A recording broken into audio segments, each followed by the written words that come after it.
Hi, everyone. Welcome back to In Session with Ashley B. I'm your host, Ashley Buckner. This is a space for thoughtful conversations about being a human, where we talk about literally everything from trauma to healing to faith deconstruction to the nervous system. Yeah, this podcast is for education and reflection. It's not therapy. So thank you for tuning in to episode 3. This is month 3. Here we are. I'm so excited to be here with you all today. I also am realizing that if you're listening, it is April 5th. Happy Easter if you celebrate. Also, if you're LDS or former LDS and it's General Conference and this time tends to be activating for you, I see you. I think General Conference is such an interesting concept. Like, okay, twice a year, the leaders of the religion get on a pulpit to kind of spew the rhetoric and new revelations and changes to their members. It's just so fascinating that it's a normalized practice. I'm not aware of any other religious groups that do something similar. So, can someone let me know if I'm wrong about that?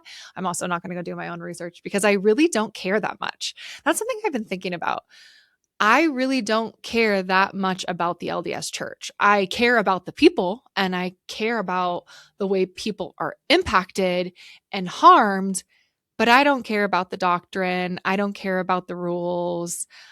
I don't care about what they do with their tithing. I mean, I care to the extent that it's misleading, right? But I don't care about the LDS church. So I don't care to go learn more about it. What comes up for me, and I think it's really fascinating, is I've noticed that LDS apologists sure want to learn more about what the ex-Mormons are doing, the way they listen to podcasts, the way they clip sound bites from ex-Mormon content creators. It's been a really curious thing on my mind. Like, why are they so interested in what we are saying? Because I'm gonna tell you, I'm not interested in what the Mormon church is saying. I literally only pay attention because I know it's going to impact my clients, right? So I knew the garment changes were going to impact a lot of people that I work with. I know that sometimes things at a general conference can stir up a lot of activation in families, right? So I prepare myself in that way, but I genuinely am not interested in the church. I don't know. Let me know if anyone else relates to that. I just have been thinking about it. Like, I'm not going to go listen to a podcast episode by someone who's a church apologist. I have no interest in doing that because I don't need to. They can believe what they want to believe. I think that's another thing I've been thinking about, how impossible it is to tell a church apologist or a true believing member that two things can be true. Like, you literally can believe in the church and it can be a support for you and it can be a great place for you, and that can be true and real. And also, it can be true and real that the church has caused harm and distress for many people. And I've just noticed they have such a difficult time holding space for that. So, yeah. Anyways, I don't know how I went from general conference to there, but that's where I'm at. So, if general conference is activating to you, just know that I see you. And I'm always curious to see what comes out around it, and more so from a place of education so that I know what to hold space for with my clients. I mean, I also, like, okay, I said I don't care, but I mean, I'm like, I can't wait for them to get rid of like the rule that you can drink coffee. Like, I'm waiting for that change. I don't know if anyone else is waiting for that change. Like, I'm like, come on, let's change the word of wisdom. They got to keep their people. And here's my thing. I'm so good with them making changes. Like, if they want to change everything about it, that's great. I think the thing I struggle with is there's no ownership or accountability for the harm that the previous rules and restrictions have caused. And I think you see this from the very foundation of church history, right? With polygamy and not letting the blacks have the priesthood, like all of that stuff. It's just always been there, and there's no ownership and there's no accountability. And so it's impossible for true repair to happen. And obviously, I don't think they can take ownership and accountability because the entire foundation would crumble. But then that again tells us everything we need to know. So, anyways, I don't know, maybe a church apologist will listen to this podcast so they can clip me and focus on me because they clearly care. They clearly care what all of us ex-Mormons are saying, which is so funny. And also, I think, to me, if you know that your church is true and real, and why do you need to defend it? Right? Like, why do you need to go and attack people's character and defend it if you know it's true and real? And it's something that comes up for me because I think about it in this way. Like, obviously I talk a lot about religious trauma and the harm and the impact to mental health, But it's not coming from a place of defense, because if people tell me they don't believe the church causes trauma, I'm like, okay, you can believe that. I believe it. I know it's true and real. I see it every week in my office. I don't need to convince you otherwise. And it's so fascinating that I feel like so many church apologists are just trying to convince people that ex-Mormons are idiots and they're narcissists and they don't know what they're talking about and all of this stuff. Like, why are you trying so hard to convince people? Like, what is that? Why is what the ex-Mormon space doing so activating for you? And what comes up for me as a trauma therapist is it's hitting a nerve. It's hitting some unconscious questions you must have in your system. Because if you know something is true and real and you honor it, you don't get so activated. You don't need to attack, because it doesn't really matter. It doesn't really matter if Ashley doesn't believe me, because I believe me. I know it's true and real. And I don't know. To me, all the activation tells me there's some questions. So maybe like they're tuning in to Mormon stories and girls camp because secretly they want to question and break free. I don't know. I find the people that dig in the harder, that push harder to defend it, are the people that are often silently suffering the most. And also the people that are highly unlikely to ever admit it, right? Because it's so scary to admit. So shame can feel so shameful, not because I think it's shameful, but because it can feel so shameful to ever admit. So you just dig harder and harder and harder and harder. So anyways, that was a very random rant. Thank you for listening to my rant. Hopefully that's why we're doing the podcast, so I can rant about stuff. I don't have a ton of other like things to share. Actually, when you're listening to this episode, I'm going to be in Paris with my friends and my husband. We're going for a friend's 40th birthday, so I'm really looking forward to that. I haven't been to Paris in a long time. I went when I was in high school with my mom, and then I studied abroad in Ireland in college, and we did like a day trip to Paris. I was in Paris for 24 hours. And I feel like when you're young, no offense to young people like listening to this, but when I was young, I was not as intentional about, history or life or experiences or travel. And so I'm really excited to kind of go back to Paris with that. So while you're listening to this, I will be hopefully eating a baguette under the Eiffel Tower. I promise to post lots of pictures, and I'm excited. I'm excited to do something different. I love going to new cultures and just experiencing the diversity of the world and travel. And I actually think this is going to lead us into our next topic today. Today, I have like all of these submissions about missionaries, and I think the thing about serving missions that I've always found to be super cool is that they can travel all over the world, right? Not everyone gets called to different places, but it is just like this really cool opportunity, or it could be this really cool opportunity to travel to a new country, to experience the culture. And I think in a lot of ways, missionaries do get to do that. And I actually don't have a problem with missions aside from the very strict rules and regulations and the abuse of power that happens. I love the idea of a mission, that you go on a mission to serve and be a part of a culture. I just wish they would let missionaries be young adults. Like, let them be a part of the culture, but let them make mistakes and date and just like explore the diversity of this time in their life while also doing service. I think it could be a really powerful developmental stage. I think this is a rumor, but I've heard that missionaries can date like the last little bit of their missions, and or they can start courting each other, whatever that means. And I'm kind of like, why don't you guys just let them date the whole mission? They're out on this like church service project. Let them date, let them hook up, let them, do all the age appropriate adult things so that when they come home from their missions, they don't just settle with someone. I don't know. These are my ideas that I clearly care. I'm like putting my foot in my mouth. I clearly care what the church does. No, I care about the people in the church. I care about the systems. I care that like there's so much unnecessary harm that's caused, and it's just normalized practice. Like, I don't think it's normal for an 18-year-old to go on an LDS mission where they have all these rules. They can't do anything at all aside be with their companion, right? We're not supposed to do that at 18 years old. Like, I think about what I did at 18 years old, and I'm so grateful. It was a hot mess. I will own that. It was a hot mess a lot of times, but it was also just like this incredible experience in my life where I made so many mistakes. I made really good friends. I made some really bad friends. Like it was to try it all out, to figure out who you are as a person. And I think LDS missions just really strip individuals of that. So anywho, okay, I'm going to get to the submissions. I'm going to stop rambling. Thank you for listening to me. I'm about to ramble some more, but I'm going to just stop talking off the cuff. Anywho, okay. let's dive into some submissions. Again, all of these have something to do with missionaries. They're not all necessarily mission stories, but they all kind of touch on missions. Hi, I was called on a mission 2 years ago, but I ended up getting reassigned because I had a personal connection to the original call.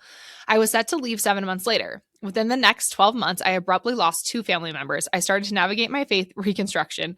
I was in college and a very demanding semester, and I wasn't getting enough sleep. It was one of the worst years I've experienced. I didn't really want to go on a mission in the first place, but I was going to because that's just what was expected. I didn't end up going on a mission, but it was really hard to even make that decision because going on a mission was part of my identity. I remember being told stories like, I almost didn't go on a mission, but I remember I made a promise when I was 12 that I would, and I'm glad I did. My mission was the best experience of my life. When I was in primary and I made those promises too, I felt like I was letting down myself. I have worked on that a lot and feel settled in my identity within the church. Now, fast forward, my younger sibling is called to the exact same mission with the exact same dates. I feel like I'm right back to where I was 2 years ago. I feel like I need to brace myself for something horrible to happen like it did the first time because the same call twice within a family is uncommon. I feel like my experience is totally unique, so it also feels very isolating. I guess I'm most curious on how to work through this again. Okay, thank you so much for sharing. I think there's a lot of layers there, and I'm just going to tell you initially what the first thing that comes up for me in where you're at right now. So obviously your younger sibling just got called to this exact same mission, the same dates, and now you're having some sort of reaction to it. You're feeling some type of way. From a nervous system lens, your nervous system does not know time and space. It just perceives threats in the environment, and those threats sometimes can send us back to what's called a flashback state. So your brother or sister, whoever your sibling, gets this mission call and it's literally everything the same as yours, your body can perceive that as a threat, not because like this mission call is threatening, but because when you went through it, it was a really distressing time. There was people who passed away, right? You didn't end up going, and it was like this identity crisis, like all of this stuff was a part of that time. And so now flash forward to right now, your body immediately goes back there because it doesn't know time and space. It just is like, oh, there's the activating thing. Now I'm back 2 years ago or however long. Yeah, two years ago into that space where I'm feeling distressed. And that's really common. And that happens in all types of situations. And our nervous system can be activated by something that's not ours. It can be activated by a sound, something that we see, we smell, we touch, we taste. Like it can be fully unconscious, right? But that's what was coming up for me when I read the submission. And a lot of times when we are feeling that level of distress in the here and now, and we can't really quite figure out how to navigate it, the very best thing we can do is ground ourselves. So if you're in a flashback state, which again, that's obviously when we think about flashbacks, we think about people who are in war or in a horrific car accident, and then they have like those visual flashbacks, which those are also flashbacks, but flashbacks can also just be neurophysiological, where you're not having like thoughts, but your body is in a flashback state. It's feeling distressed, it's feeling anxious, whatever you were feeling at that time 2 years ago. And so when we're in that type of state, the most important thing we can do is ground ourselves and find a place of regulation. And now I recognize that can be really difficult to do, especially when you're feeling super distressed. I think I really like to start with using the five senses. I'm going to give you a variety of things, but I like the five senses because when you engage your five senses, it brings you back to the here and now. So if you think about it, if you're in a flashback state, your body's not in the here and now. It's somewhere else. So we need to bring it back to right here. And using the five senses, so what can you smell? What can you taste? What can you touch? What can you hear? What can you feel? Just taking a moment to notice those five things can sometimes bring you back to the here and now. And now I also recognize that those five things can be something that activates your nervous system. So that might not always be available for you, and that might not be useful. However, I think it's worth trying and seeing what happens. Like I think when we're trying to ground and regulate ourselves, it's not a quick fix. It's more about trying various tools to help us ride the wave of activation. But that's one I really like. Another one that I learned about probably about a year ago, or I just had never heard about it, and I think it is phenomenal, is doing what's called a color walk, or you can just pick a color and notice all the colors in your house. So let's say you want to go on a color walk or notice the color blue in your house, you just start to name all the blue items or you notice all the blue things on the walk. And what happens is it just, again, brings you back to the present and you really can't think of anything else. You can't think about your distress and your activation if you're picking all of those colors. So regulating yourself, what I would say would be the very first thing to do when you ask, like, how do I navigate this? Regulate yourself, ground yourself, take some time to let your body know it's safe and it's not where it was at 2 years ago because it thinks it is. So it needs some support to know it's okay right here. And it might take some time to get that.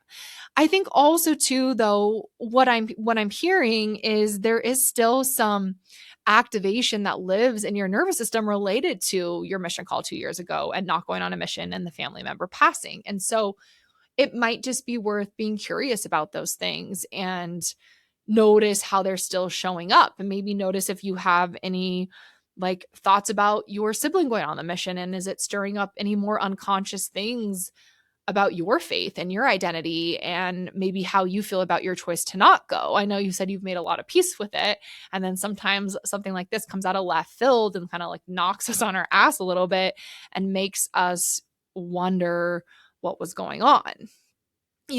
Also too, you said that was one of the worst years of your life. And trauma, distress, activation lives in our nervous system.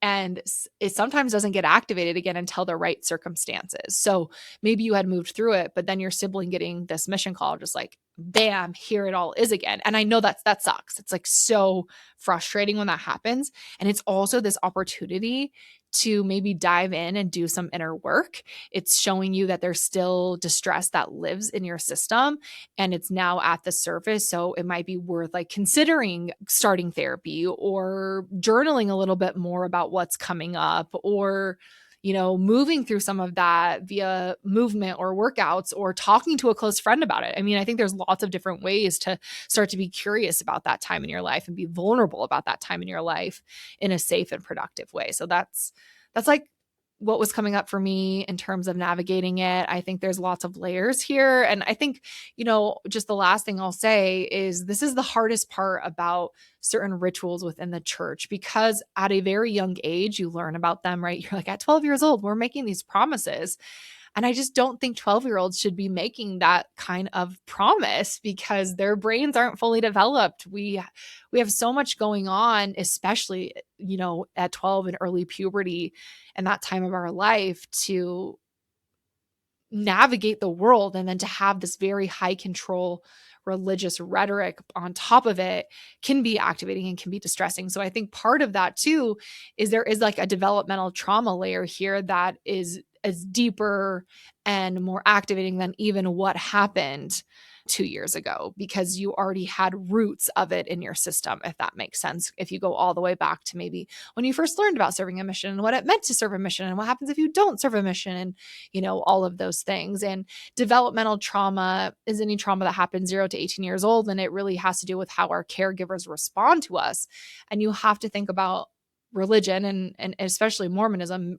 It's its own like caregiver. It has very specific rules for how we exist in the world, like serving missions. So if you don't want to serve a mission, how's your caregiver going to respond to that? That can be really distressing and activating. So I think some of this is like some deeper rooted trauma as well that might be worth curiously exploring. But thank you for writing in, and thank you for your submission and your vulnerability. Someone wrote, I have been holding on to my mission trauma for a long time, like 10 years. Just deconstructed about 1 year ago now, and the feel of needing to shout it from the rooftops is becoming more frequent. But when I do start to tell the story and go in depth, it brings some big anxiety and PTSD symptoms. How do you go about getting through this?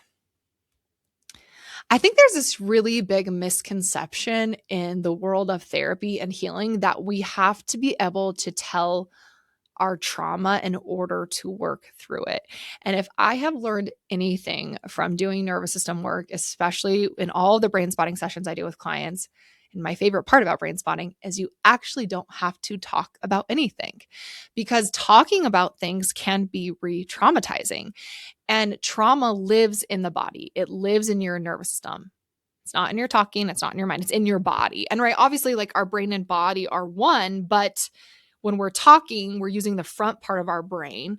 And when we're talking, it can activate the back part of our brain where our trauma is stored, but we can't access that part of the brain through talking. We have to do a body-based approach to access it. So it makes sense to me that when you're telling your story, you get activated and you have like the anxiety and the PTSD and you're like, I don't know what to do with it. And I think that you don't have to retell it in order to heal. I think you're being called to tell it. And that's something I would invite you to be curious about. Also, I'm curious about the space in which you are telling it. Is it safe? And if I was working with you as a client, and you like maybe you shared with me some of your mission trauma and you're like, oh, I'm feeling really anxious right now, I would invite you to notice the anxiety. I would pause the mission trauma and I would come to the anxiety and start with the physiology there, because that's, I think, the root, going to get us to the root of the distress. And maybe what needs to happen is a body-based approach to kind of process your activation and explore it, because your nervous system also is designed to keep you safe. So it's like, it might also be saying like, no, I'm not ready for you to talk about this. That's why it's giving you these symptoms. Like, you want to talk about it, but I'm not ready for you to talk about it because maybe it doesn't feel safe enough yet. Maybe it's not regulated enough. So I would even invite you to utilize some of those regulation techniques that I talked about within the first submission to kind of ground yourself. And I would do this before you tell the story if you're feeling called to tell, and also during if you're kind of sharing with someone about it.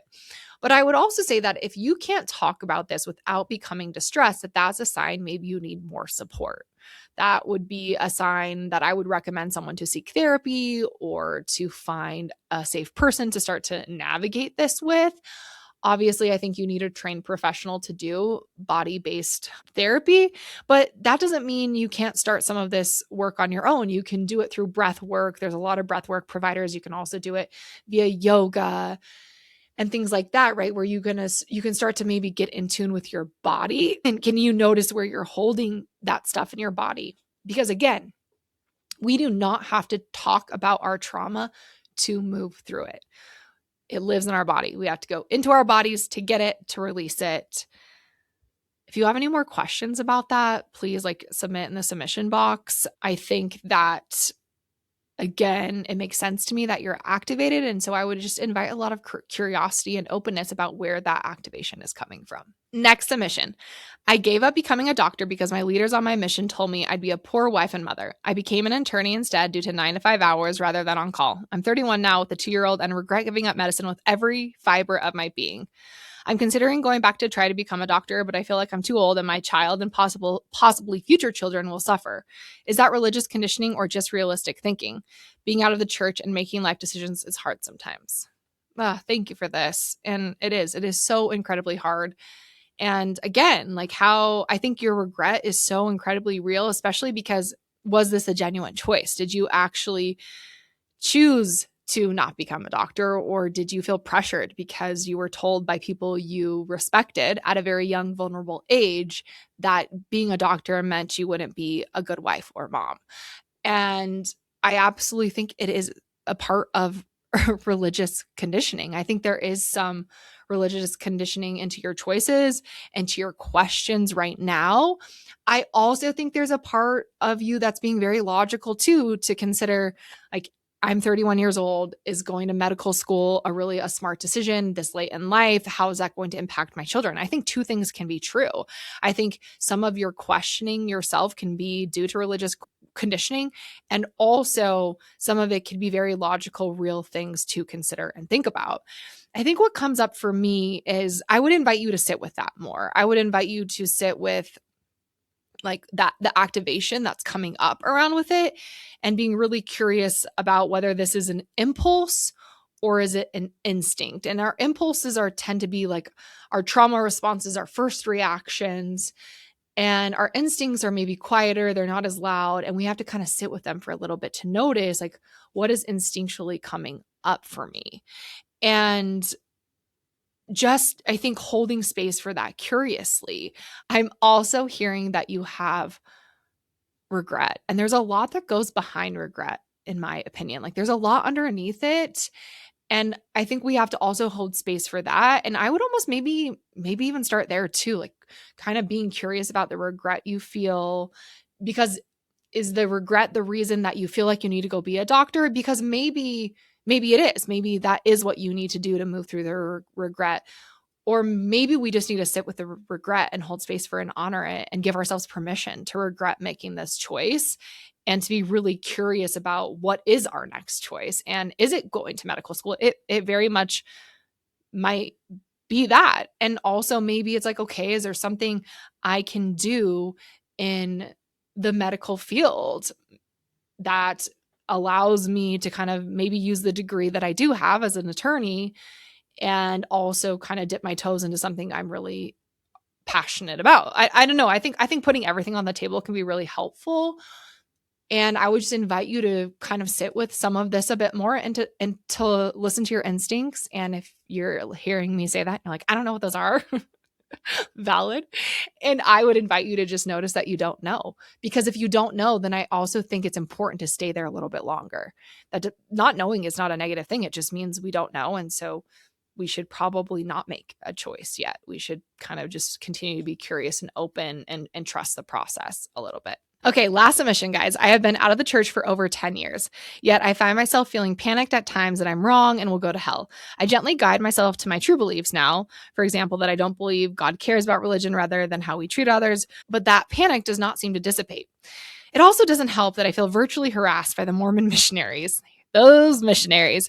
My dad sent my records to the ward I would belong to if I was a member, and they call, text, and show up at my house. They even call my work phone and email. It feels so shocking and intrusive. I haven't responded to any messages or interacted with them, but they continue to reach out. It makes me angry. I have moments where I see missionaries out in public and I have such a strong visceral reaction, like, they're here too?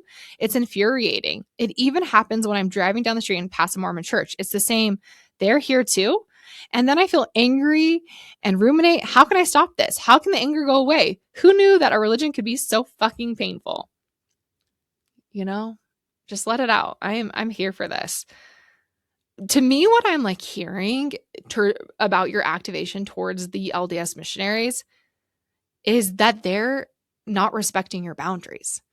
And I guess that would be my first question when they show up at your house, when they call you, when they text you, like all of that stuff. Are you telling them to leave you alone? I mean, obviously, maybe not that directly, but are you setting any boundaries with them? That would be my very first question. Because when I hear like a lot of anger or resentment coming up, I'm always like, does there need to be a boundary in place? Which I think if you are setting boundaries and they're not respecting, like that's going to stir up a lot of stuff. But if you aren't setting boundaries, that might be where some of the resentment and anger is coming up. And I think sometimes we have a hard time setting boundaries with these religious figures because you were never really encouraged to or allowed to when you were a member of the church. Like you were never allowed to tell your bishop to not ask you those questions, right? Or you didn't feel allowed. Or I think with the missionaries, like the same concept, you need to be kind and respectful to them. They're out, doing their time. But I don't think it's inappropriate to say, I'm not interested in the church. I do not want you to call me. I do not want you to text me. I do not want you to show up at my house unannounced anymore, and see what happens, And like, I think if they continue to do that, you're allowed to take more action.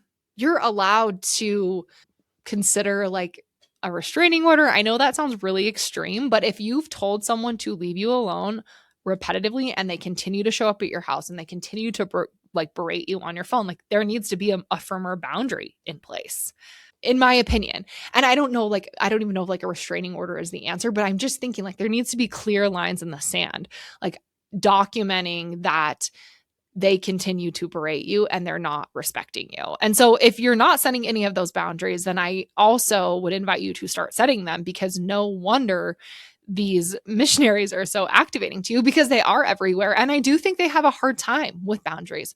They're like taught basically these like sales tactics to kind of, in a lot of ways, manipulate people and get them to be on their side and get them to listen to them and to get them to let you into their house, all of those things. And so, my heart goes out to missionaries in a lot of ways, because I think they're put in these impossible situations and they're doing what they've been conditioned to do.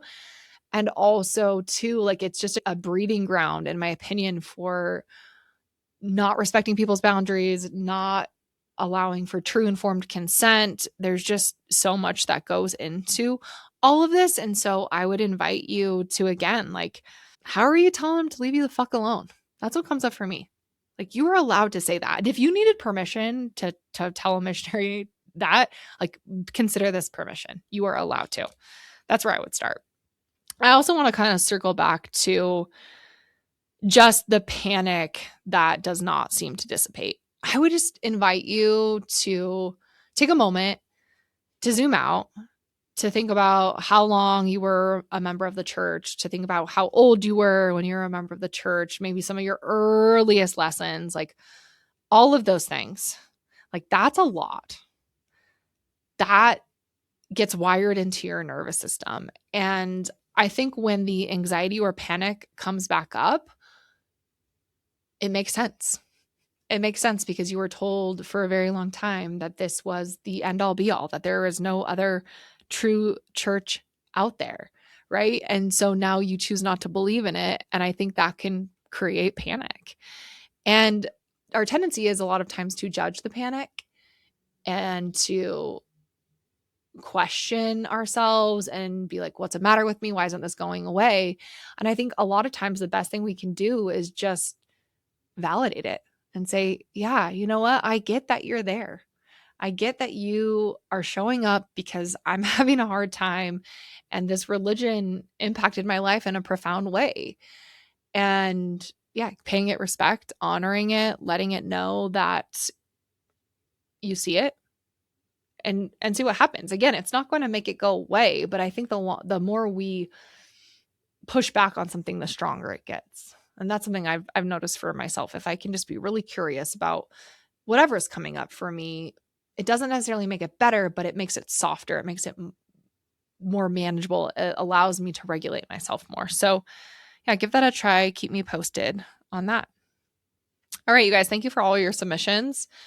I haven't been very great at advertising the podcast or putting the submission box on my stories, but I will do better at putting it out there. If you're a listener and you have something you want to talk to me about, please just like submit it in the link. Like, the link is included in all the show notes. And when I tell you I will talk about anything, I will literally talk about anything for the most part, obviously. I am going to try to get to every submission I get. It's going to take me time, but we don't even just have to talk about the church. We can talk about whatever you want. You can talk to me about your favorite food.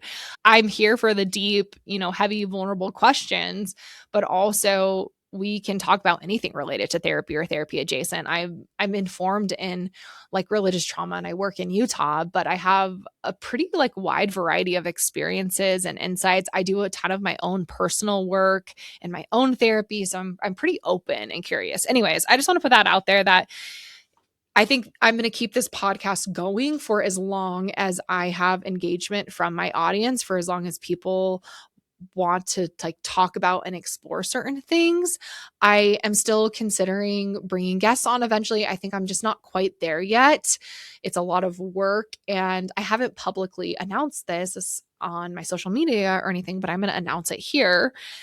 I'm actually going to reduce my work days. I've just been really called lately to be with my kids and have some more time at home with them. It just took me 7 years of being a mom to get to that place. I think I had some religious shit to work through as well. So anyways, I'm like decreasing my workload. So I'm not trying to add more. And unfortunately, having podcast guests, like interviewing people, is a lot of work. And that's a whole other thing. But I'm slowing down. And so I want to be really intentional. I don't mind doing these podcasts. I really actually like talking with you guys and having this open format and open dialogue, but no, like it's only going to continue based on your guys's submissions and questions and things you want to talk about. And I still have a decent amount of submissions to get through, but I just also wanted to, be like honest and upfront about how do we keep this going? How do we stay connected? And yeah, anyways, those are my thoughts. I will keep you posted about reducing my hours too. I'm excited for this journey, this next chapter in motherhood for me. I've felt just really like present and present and grounded with my kids, which is unique for me. I feel like this has been something I've worked on so much in my own therapy, but I don't know, I feel excited to get some more time with them this summer. That's my plan, is to only work one day in the summer and just like really make some solid memories with them. And I obviously recognize that this is like a privileged thing, and I'm privileged to be able to do that because of my husband and his job and his work. And also, yeah, just like really excited. It also makes me kind of giggle too, because a lot of my critics will be like, you're just in this for the money. And I'm like, literally, no, I'm not in this for the money, because I don't even work full time. I'm basically like a low key trad wife at this point. Just kidding. But, but honestly, like I do this because I'm passionate about it, because I love it. I like raising awareness. I'm not taking new clients at all. Like, I'm not taking new clients. I refer almost everyone that reaches out to me. I'm referring to someone else. I don't work full time. Like, this is just more something I'm passionate about. It's a safe space that I always needed growing up in Utah. And so it feels really incredible to pay it forward to other people, and almost like to little me too, to know that this was a space I always needed, and now I get to help create it for others. So I just really appreciate you all being here, and for listening, and for following along on this journey for me. I hope you know that you're not alone, and there is really not a right or wrong way to navigate any of this. And I love all your submissions. Again, like, let me give you the disclaimer. I am just sharing from, like, literally from the moment, off the cuff, using my therapist brain, but also my human brain. So if I don't say everything perfectly, or something I said today did not resonate with you, no big deal. I'm also open to feedback, so you can always give me feedback. Take what you needed, leave the rest. I will be back next month. Happy Easter, you guys. I'm signing off.